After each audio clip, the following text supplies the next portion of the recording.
कवितेचं शीर्षक आहे थांबला कोणासाठी.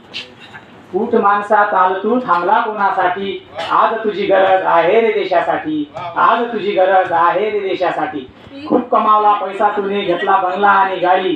खूप कमावला पैसा तुने घेतला बंगला आणि गाडी. आजपर्यंत जगला माणसा फक्त स्वतःसाठी. उठ माणसा चाल तू थांबला कोणासाठी. आज तुझी गरज आहे रे देशासाठी.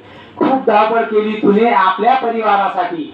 खूप धावपळ केली तुने आपल्या परिवारासाठी. एकदा तरी विचार केला का रे त्या शहीदांच्या मुलांसाठी. एकदा तरी विचार केला का रे त्या शहीदांच्या मुलांसाठी. उठ माणसा चाल तू थांबला कोणासाठी. आज तुझी गरज आहे रे देशासाठी. माणसाचं होते ते ज्यांनी घडवून आणली क्रांती. माणसाचं होते ते ज्यांनी घडवून आणली क्रांती. त्यांच्याच मुळे देशामध्ये आहे रे सुख शांती. त्यांच्याच मुळे देशामध्ये आहे रे सुख शांती. आपले आपल्यालाच बेमान झाले. आपले आपल्यालाच बेमान झाले फक्त पैशासाठी. उठ माणसा चाल तू थांबला कोणासाठी. आज तुझी गरज आहे रे देशासाठी. आज तुझी गरज आहे रे देशासाठी. धन्यवाद.